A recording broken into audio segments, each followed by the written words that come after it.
Meet Just Omomo Ibe, the lead consultant at the Just eBay company and president of the Association of African Startups, where she is committed to rebuilding the African economy through entrepreneurship, youth employment, education, and trade.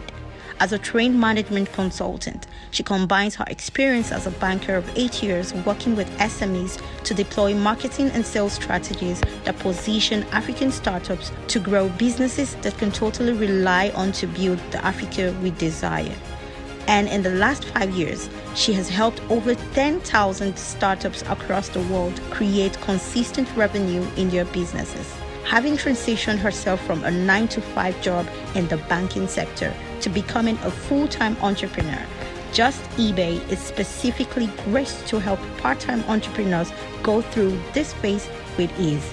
Join us to welcome Just Omomo Ibe. Hello, Just. Thank you so much for being here with me today. How are you doing? Thank you so much for having me. I am well. I am doing very well. Glory to God. Awesome. So we've heard all about you, right? But there's nothing like hearing from you directly. Can you tell us a little bit about your background? Today's topic is transitioning from a 9-to-5 job to full-time entrepreneurship. So I'm sure everybody wants to hear, like, okay, what experiences have you had in line with? I love that. So it's been almost 2 years of living full-time employment, and the summary is I don't regret 1 second of it. There's not one time I ever thought, should I go get a job? Even if there have been challenges, but there was not a time I ever felt I should go back. And that's because how you live is important. It's not enough to leave your job to go and start something else by the side, aka entrepreneurship.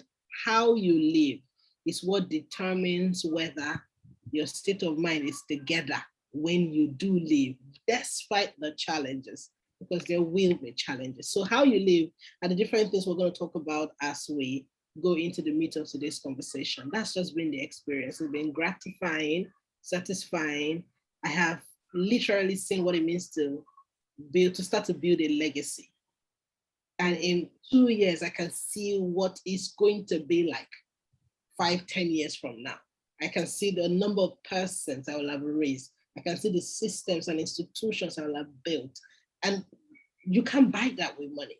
You can't, right? So yeah, that's just a summary of the things we're going to talk about as we enter into today's conversation. I'm so happy for you, Just. You sound like you found the thing that makes you tick. You sound like you found fulfillment in the work that you're doing. And that's what I hope that this session will bring for everybody who's in the room today. For some people, it might not be entrepreneurship. It might be that they need to go back to their jobs, right? And for some, it might be that they need to stick to entrepreneurship. And so I think that this leads me to my next question. Is entrepreneurship for everyone? How do I know if that's what I'm cut out to do? How do I know that, when I switch to entrepreneurship, I will feel fulfilled the same way Just is feeling fulfilled right now? Yeah. Truthfully speaking, what's the meaning of entrepreneurship? Entrepreneurship is solving problems. That's the meaning. Yeah. So don't forget the glamour and everything. Entrepreneurship is solving problems. Every human being was created to solve problems. Where you work today, the reason you are gainfully employed is because you're solving a problem. The day you stop solving a problem, you'll be let go of that job. So if you can thrive as an employee, you can thrive absolutely as an entrepreneur. So it's not for specific sets of persons. Sometimes I find that people limit themselves or tell themselves stories that they want to believe because they don't think that the stress they see every entrepreneur go through is cut out for them. But guess what? It's critical thinking. That's what it is. Critical problem solving. That's what it is. You do it every day on your job. You're given a task to execute and deliver reports, create a brief, submit the proposal, all of those things for clients, left, right.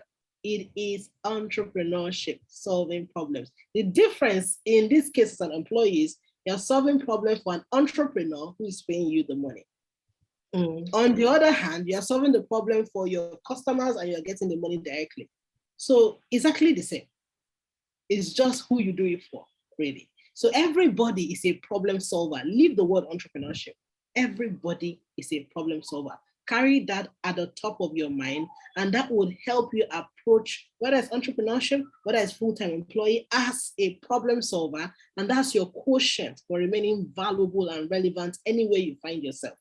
The minute you take your focus off of solving problems, you lose your value, whether it's marketplace entrepreneurship or in employee, in the 9-to-5 workplace. So yeah, focus on problem solving as the meaning of entrepreneurship, and then you would find that you too can stay relevant, whether as an entrepreneur or as a employee. And you can, by all means, move and even layer on your skills as an employee to do better in the marketplace. Because now you understand what it means to serve customers. You know what they want, what they don't want as an employee, right? And you know the indices or indexes that are created for customer satisfaction as an employee, because you're serving them. And when you do transition to an entrepreneur, you don't need to take trainings for that, because your entire life has been built around serving customers. So being an employee is training ground for when you become an entrepreneur. People who are gainfully employed are being trained. They're acquiring skills, knowingly and unknowingly, to become masters of themselves. The big question is, do you see yourself as a potential master? That's really what it is. Be honest, just you make this sound so simple. And I know that this is coming from a deep place. Like you just told us, you worked in the corporate sector, and you only just left that behind like 2 years ago. So you guys, just is not talking from me. This is not audio like we say it here in Nigeria, right? You make it sound so simple. So I'm going to throw in some hard questions, right? Because someone out there is like, woman, please, like, so you said something very key, which I love, which is everybody is created to solve problems. And this makes me think that if as an employee who is trying to decide whether I want to go full-time into business, I don't think that the entrepreneurship life is for me. Could the problem be that as an employee, maybe I'm not even giving my best? Because if as an intrapreneur, that's as someone who has a job, if I actually see myself as a problem solver, shouldn't it then become very easy for me to switch to realize that it's actually the same thing that I'm doing, right? So that's one side to it. Do you think that maybe the issue here is the mindset that people even have on their jobs, right? Do you think that maybe you were an outstanding employee and that's what makes it easy for you to have seen problem solving as the mainstay? There are many people who, especially in the Nigerian ecosystem, I can tell you this from experience, many people who do not they don't own their jobs, right? They don't see it as, oh, I'm solving a problem. And so could this be a fundamental part of the issue? So let me hear what you have to say to that. Thank you so much. I feel like this question is going to lead us into almost a 15 minutes conversation, but let me just start gradually. Mm-hmm. I need us to understand something very fundamental. When you were coming into the earth, God sent you as a soul to the earth as a solution to a problem. And in God's calendar, right, when it's time for you to show up as a solution to that problem, He will begin to put uncomfortableness inside of you. The question now is whether you are sensitive or not, because so many people are dead to that sensitivity, so they can't pick the sensor, and then they focus on what they think is. Meanwhile, there is what should be. Okay, so I'm going to answer your question about whether they're not good at the job or not, or whether this is for it. The truth of the matter is, everybody, again, like I said earlier, is a problem solver. A time will come that the solution you are carrying inside of you as a problem, the problem that you have been sent to solve, a time will come where the answer will be demanded of you. They have been praying. ABC has been asking God, send help. And you were the help I sent. What is going on? It's not going to be a case of stewardship. Parable of talents. Talent is not just I give you investment. Investment in this case is what God has put inside of you. Solution. It's not just money. It's solution.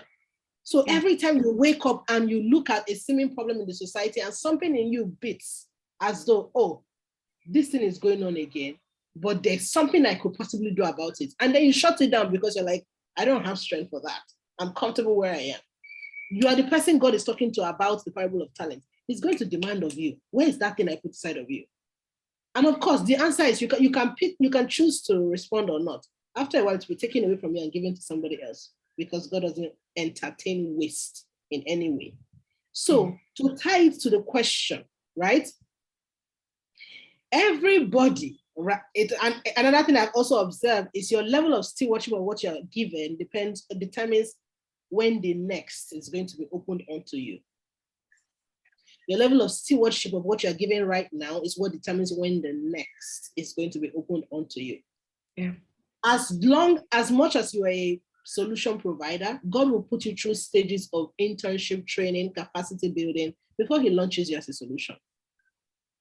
And the entirety of your life from when you started is the summation of the training, experiences, capacity building that God has been preparing you for as a potential solution to that problem he sent you as a solution to. So if you recount back your experiences up until where you are at now, up until what you are doing, all of it is summing to the entirety of what you should be doing when it's time for God to place a demand on what he's put inside of you. And so some of you may be in jobs where you feel, well, I'm just passing time here and you're doing it, licentiously. What you are doing is you are making God say, I don't think this person is ready. We need to train them more. Let's move them from that organization to another organization. Or let's even make them lose that. God is not going to make you lose your job. There's no such thing. God doesn't plan evil for anybody. But just in case you lose that job and then you have to go to another one, he's going to make sure you build capacity. When he now sees a level of stewardship, this person is responsible with this little, let me open up the new, let me open up the next. And then you begin to go gradually. Depending on your sensitivity, it can be entrepreneurship, it can be another job. But whatever it is creating solutions, especially to problems that you have been sent to. And I think that one of the things we must pay attention to in the times where we're at is that everywhere you find yourself, you can be a solution, no matter how small, everywhere. Solution, a lot of times, does not mean that you get money in response. Solution is not only when they pay you. There's a difference between entrepreneurship and visionary entrepreneurship. They're two different things. Entrepreneurship, I create goods and services and I get money in return. Visionary entrepreneurship, I truly devote my life to solving a problem. And it doesn't matter how long it takes me, I will devote my life to making sure this problem is annihilated.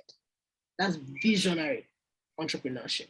And that's why you see visionary entrepreneurs, they're the ones who stay 50 years, 60 years. They're the ones who keep building businesses that they can pass on. An entrepreneur may not be able to, because after a while, you're driven by reward for the value that you create. And when the reward doesn't come monetarily, what happens is that you tire out, you burn out, you cave in, and that's entrepreneurship. So there's even a difference. And so if you are going to be an entrepreneur, if you choose the former, which is just being an entrepreneur, you will make money after a while. But after a while, the ability to make money will no longer sustain you, because even you will burn out. And as you burn out, you start to question yourself, why am I even here? What am I doing? And that's how businesses crash.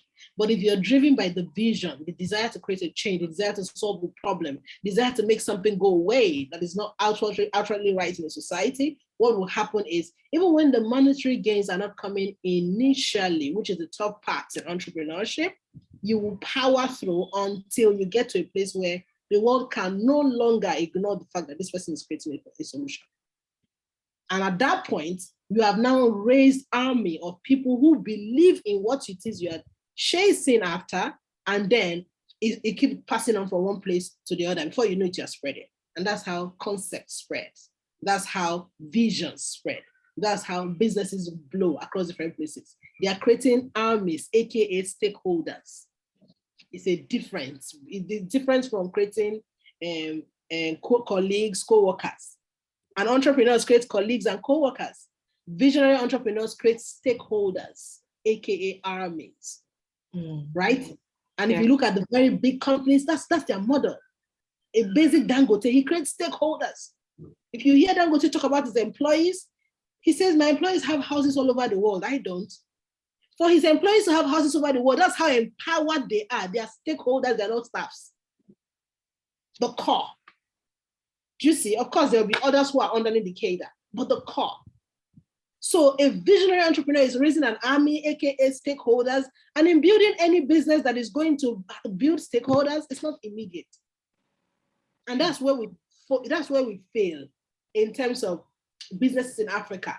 We are always thinking sustainers as against sustainability. Money is not a good enough driver to build any business. Let me say it again. Money is not a good enough driver. If the only motivating factor to start that business is money, don't start it yet.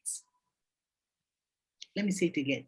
If the only motivating factor to start that business right now is only money, don't start it yet.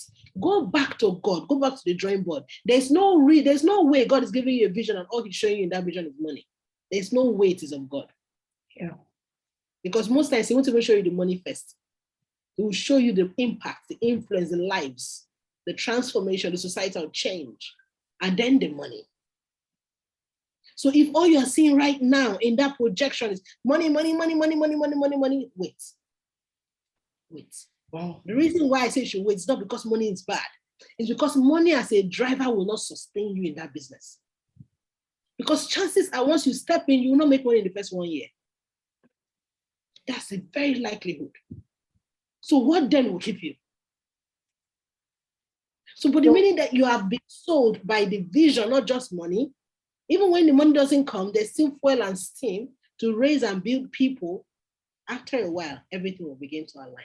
So I just needed to really balance that, just for us to see that money in itself is not a bad thing, but the driver must be beyond money. You must be able to link your business, your solution to a certain change in society, a certain transformation in the lives of people, a certain putting together of something that was erstwhile scattered. You must be able to link it. Yeah. That's the only way. Even the universe in itself would feel like you belong here, right? The universe will almost be earth. I don't like to use the word universe. Those patients are different sectors of society.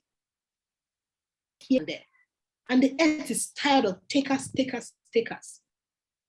So if you are coming to add to the number of takers, it's just a matter of time before the earth throws you out and say, please, excuse. Yeah. Yeah. So I needed to just, yeah. Thank you so much. That was so good. That was so in-depth. In fact, a lot of questions I had for you, you've covered them. But we're still going to dig deeper because I'm sure that your answer is sparking up, deep thoughts in the minds of everybody in the room today. So let me preempt somebody in the room who is thinking, okay, I feel like you're biased towards, entrepreneurship, right? Now, what I've heard you say is that entrepreneurship is not just a money-making venture, it's an avenue to impact society, right? We were all called to solve problems. And you spoke about visionary entrepreneurship, how that is tantamount to devoting your life to eradicating a particular problem. Like, I will not live here until this problem has been solved, right? Now, you had mentioned, in the course of saying all of this, you had mentioned Dangote, for example, with its stakeholders. You had mentioned even your vision, right? And how that there are people who now identify with your vision, right? And you had also even made some references to, scripture, which I can relate with. I know of Moses, for example, who is one of the greatest leaders of our time, and how that he had been designated Bezalel and Aholiab. These were people who were assigned to build with him according to the vision that God had laid in his heart. Yeah. And so the question on someone's mind right now, I believe, would be, just what if my calling, I am diligent in my work, right? And I have been I've identified a problem that I can solve, but I would rather attach myself to somebody, right, who is doing this thing and assist that person in achieving that goal, right? Yeah. So essentially, the question I've tried to ask in the past 1 minute is, where is the balance? Now, just to give context, I believe that people who are here today are people who feel like they really have that restlessness to be an entrepreneur, to start their own vision. But just in case there's someone here who is undecided, like, what if my own is just to stay with my boss? I see that my boss is a visionary entrepreneur. How do Yeah. I balance that out? Because I feel like just you're saying to me that I have to, go start my own vision. So how do I balance that out? I like that. It's such a brilliant question. And if you notice, the common denominator in everything we've said is God. That's the common denominator.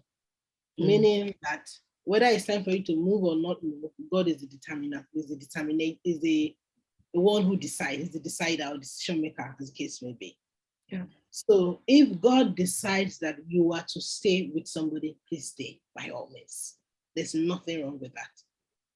Because everyone, most people, right, who end up becoming soldiers of their own were in the army of somebody else. Most times, sometimes they don't even know who, or they don't even know how, but somehow they had been, right? Before Moses became a leader, he was in training in the house of Pharaoh. And I'm sure he didn't even know he was in training. He was in training in the house of Pharaoh. He saw how the entire everything was built. He was in the kingship, you know what I mean? He was in the ruling class, ruling party, looking for the right word. And he was like in the, if we're using APC now, he's a cabinet member of APC. He was there. He was seeing how everything was being done. But he didn't know he was being trained or being prepared or being taught how to stand in front of royalty and make declarations. He didn't know all of those. But when the time came, God had to take out of the residue of experience he has garnered over time to empower him. God had to take. It's always inside there. It's latent. What happens when God calls you is there's an activation. He takes everything that is inside, adds it up, mixes it together, and something pops out.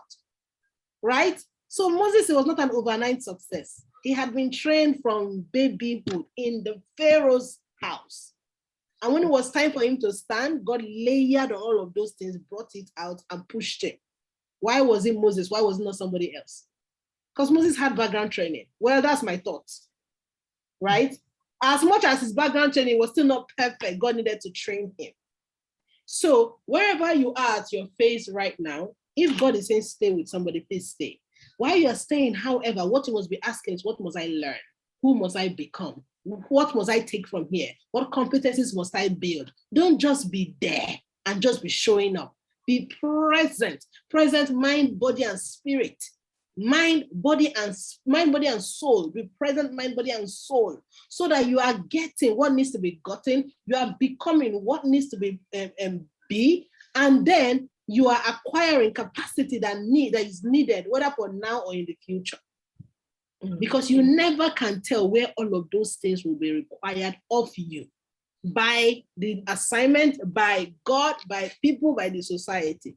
So yes, in the stage where you are at, acquire, be present. And then when it is time for you to move, God by himself will tell you it is time for you to move. And while you are at it, don't desire, what's the word? And I'm looking for the exact word. Don't covet. I think covetousness is the word. Don't covet to say, I wish it was me. Right? You follow faithfully until it is time. I don't believe that God would have handed me the things he handed me if I had not been faithful in my 9-to-5 job. I don't believe so. So good. So good. Yeah. So I worked 7 years in my banking career, and not for once did I give issues to my employees. Not for once. You can never hear there's an issue just a bit. Never. Not for once. I was dedicated. Yes, everything that was required, I gave it. If I had to leave the house 6 a.m., come back 12, in fact, in the early years of my career, I was not seeing my children. I wasn't. And that happened for like 2 years or more. And I was still showing up every day without grumbling. Because take note, guys, grumbling. Because God is seeing your state of heart. Stewardship, why you are following, is God looking at your state of heart, not your mouth. Do you see?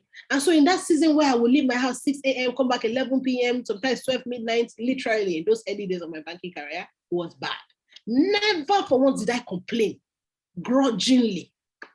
Because when you do that, you're not complaining to your boss, you're complaining to God. God gave you the opportunity in the first place. Very true. And so God will be looking at you and saying, see the one I gave him. And God is preparing you for a political career that will demand everything from you. God is preparing you for to become, the owner of blue chip companies across the world that will demand a lot from you. If you don't learn how to steward time, how to be content, how to be grateful, you won't be able to climb to the next stage. So while you're at that followership stage, stewardship, faithfulness, becoming, capacity building, growing in your intimacy in God, all of these things are necessary prerequisites for you to step into the next, if there is a next. I also want to add that there are some people who God will just want them to build with people, and that's okay. They're enablers, that's what they're called. They enable other people's vision, and that doesn't make you less. That's okay. Anna the prophetess was not necessarily in the forefront. She was by the side, bringing forth things that we didn't know, right? But she was laboring to bring them forth. She exists. The Bible mentioned her just so some people will know that it's okay to be at the background and nobody knows you, but you're also relevant in the bringing together of God's agenda, right? So whether your own is to build with people, okay, I'm going to take it again. Yeah. I said, it's important to pay attention to the fact that while you are serving someone, right, the person who others are serving, make sure to make them stakeholders. When I say stakeholders, that means they're part of the vision. Don't make it subservient for too long. Meaning you are under me, you are under me. Don't create an you are under me environment. Don't do that. Because the only result you will get is under me kind of result. But I want to be able to create an organization where my employees are stakeholders. The vision is ours, not just mine. If they don't see what you see, you can't build a visionary business. I want the CEO, the COO, the program, everybody in task to be able to look at tasks and see what I see. So when I step out of the entire organization, they are driving what I saw from inception. Yeah. And the minute they become enrolled into the vision, God begins to speak to them the way he will speak to me. That's the kind of business I want to build across board. Oh, good. Yeah. And that's how we're going to think, so that the followers too don't feel like they're just followers. They feel like this is ours. We are building, we are birthing. They see an Africa I have seen, right? And they want to be in that Africa. And we are all together co-laboring to build the Africa of our dreams. Do you see? So whether it's just Africa, whether it's textile industry, how can your members see that we are trying to redefine how textile is made in Africa, or how the African brand is sold in African fashion? Let them see the vision and they're enrolled into it as stakeholders. That way, it will be easy for people to not look at themselves as just followers. They say, no, we are in this together. That's how to build something that is going to be sustainable. Thank you so much. That was such an in-depth answer. So my next question at this point will be, let's assume that I have identified what I've been called to do, the problem I've been called to solve, right? And this is something I feel like I can do while maintaining my job. Maybe because it doesn't affect my job as it were, right? I have a couple of friends who are involved with social impact projects, for example, and maybe it's advocacy related. It's not a conflict of interest with their jobs. It doesn't prevent them from doing their jobs well, right? The question here is, would you say that I can be a successful entrepreneur in that sense? Because this is more like a visionary project, right? While maintaining my job. Or do I always have to be like into full-time entrepreneurship? So depending on the allowances that you have, sometimes you can start without conflict on your job. I started my consulting career about 4 years ago. I was probably just 3 or 4 years in banking when I started my consulting career. Because at the time I had become so restless. Restless as well. There was already something inside of me saying, this is not enough. This is not enough. Mm-hmm. And at that point, it didn't make sense because I met older people on the job and they seemed to be content. So you'll be in a room where everybody is content and only you are like, nah, this can't be it. And luckily for me at the time, there was the internet. So I started my internet, I started doing it on the internet and I built for a while until it was time to go. So in that instant, as long as it's not a conflict and you can prioritize your time, then you can go ahead and start while you are doing what you're doing. What must help you is structure. Because if you don't put proper structure in the other business alongside your job, your focus will be, Your focus will be tampered with. And once you start and the business begins to become successful, chances are it will affect your focus on your current job. So the minute it gets to that point when your focus is beginning to become affected in your day job, God will not be happy with you. That means there's a likelihood that the time for you to move is close. Yeah. I mean, because God does not want you to rob. Yes, God doesn't want you to rob Peter to pay Paul. Yes. He doesn't want that. And I noticed that at the end of, before I resigned, about 6 to 8 months before I resigned, I already knew my time was up.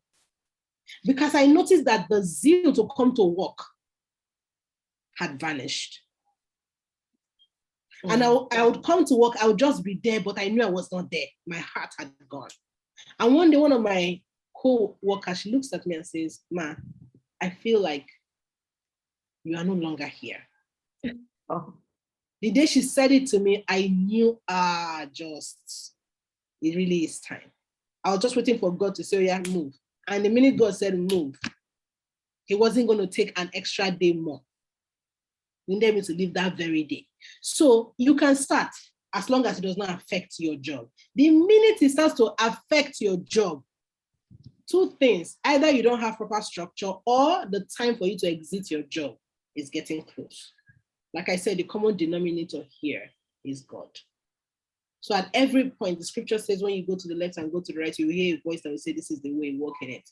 And your word is a lamp to my feet and a road to my doorways. Meaning that as you go through life, at every point, God is your navigator, is your GPS.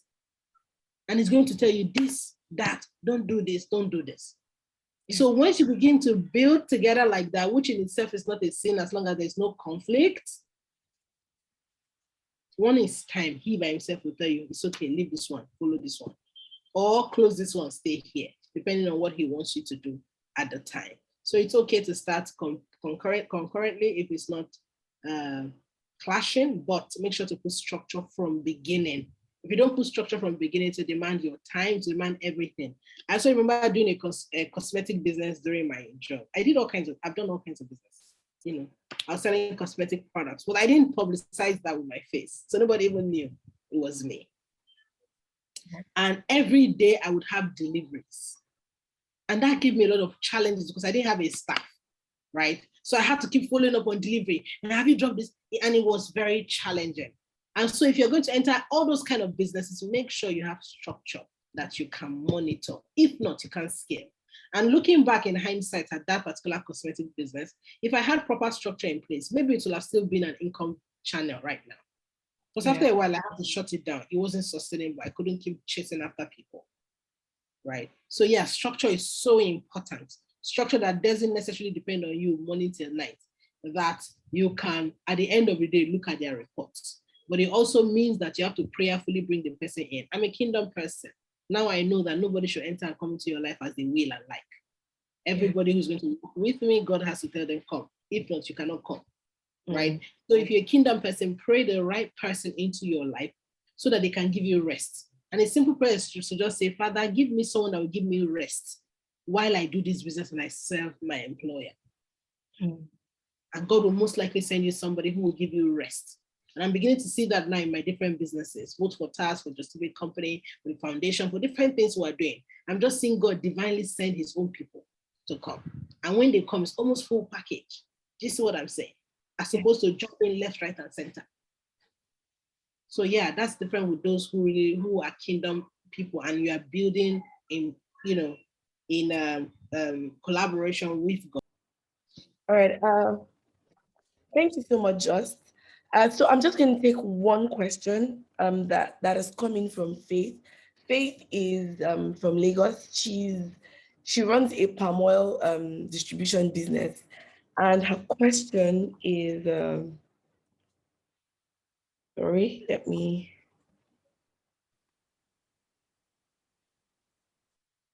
She says, "What measures can I put in place before I resign a job?" So she's actually the one that had asked the question about knowing the right time to leave the business, but she also wants to know what measures she can put in place before resigning her job. And for me, I feel like this is a perfect place to end this session because it's the money factor, right? I would like to think that when you decided it was time to leave your job, there were things that you had to put in place because, I mean, like you said, when you start the business or that project that God has asked you to face, it might not immediately yield profit, right? So what are the things that I can put in place just to ensure that, especially if I'm a family person, I have children, and I'm taking care of people, just to ensure that I'm perfectly cushioned, I have a soft landing when I resign my job? I love that. And I'm going to give two different advice, right?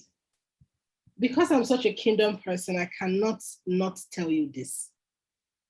God is Abba Father, meaning source, sustainer, defender. Source, sustainer, defender.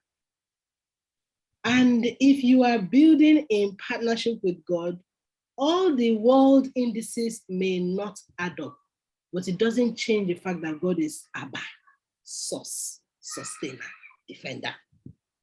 So you may not meet all those criteria of make sure you have 6 months salary, 12 months salary saved, make sure you have this and that. That's what the world will tell you.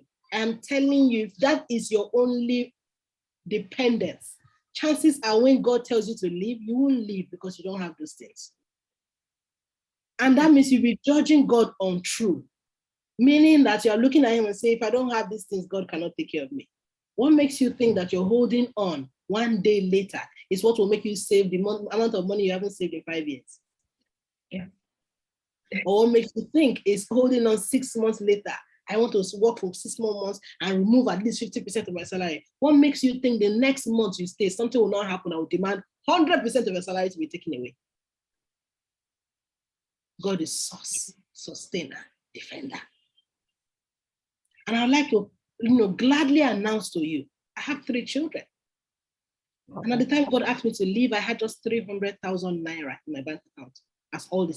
So if I had followed the world indices, I will not be able to leave. In fact, I will not have left my job till tomorrow. Because the time will never be right, except of course you are the kind of person that has saved so much. There are those who are very good with saving. In my own case, while I was working, I was building all kinds of projects. So no, I didn't have any savings. I was taking money from everywhere and pouring into different projects. I've been building a tech company for a while. I had to stop because of funds. So everything I was making was going into different projects at the time. So I didn't have any liquidity anyway. Well, God said it was time to move. Oh. So picture this, 300,000 naira as all the savings we had. Because my husband is an entrepreneur. He's not like he's saving any money anyway. He's plowing everything. So in my own case, that's all I had. And if I had looked at the normal indices of save this, save that, I would never have been able to resign. And I have left my job almost 2 years. God is faithful, source, sustainer, defender. If God calls you to do something, he's going to back you up. In the meantime, to look shaky, have there been challenges? Yes, it has been very tough time. But those tough times have been times that God has been using to build me and make me into who he's sending me to the markets to be. It's not those sort of tough times that will make you doubt that God exists. He will provide the things you need, but the things you want, you may not have at that time. And it's those things that people want that they don't have that make them think, oh, life is very hard. It's those things. Because if you look at it, no matter how bad, God is faithful even to those who are not even his children. Yes. Yes. It's true. The beggar comes out of his house every day, gets fed per day. A beggar. It doesn't necessarily mean that he's a child of God. I'm not saying child of God, I'm saying like son. But he's catered to. Talk more of you. That you and God are in covenant. And you think even because he tells you leave, even if you don't have 1 million, you will not, one day, you will not hungry and beg for bread. You won't. You may not be able to buy the human hair you're used to buying. It's very required. Shit. It's because people cannot buy the human hair, change car, move it. That's what they think makes it. It's not really that hard. Because God will make sure you and your stomach, your family, they are fed. At least school is taken care of. The major things, he will take care of it while he's building the competencies required for you to be presented faultless, blameless to a generation that needs you to serve them. Because if God doesn't prune you and make you, you will not be able to stand to lead the people that need to be led into the promised land. You know, there's an example, you remember the story of Moses, right? How just because of anger, all the work he's done, he did not enter, right? That's an offshoot of what can happen if God does not make you. So what you see, what may look like the tough time for those who are kingdom people, is God making you so that like Moses, you will not lose your promise. So good. Yeah. So yeah, I think that answers it. Thank you so much. Thank you for today's session. I feel like we just had church. You know, the one thing that has stood out to me in this session is transitioning from a job to entrepreneurship is not a decision that can be made solely based on profit, right? And as people of faith, sometimes it has to make faith. It might not make sense. Yeah. Essential to just ensure that this decision is driven by something deeper. And so even when you're planning, when you're putting things in place to have a soft landing, you still need to stay in that place of faith, and just remember why you're doing what you want to do. Thank you so much, Just. This session has been so good.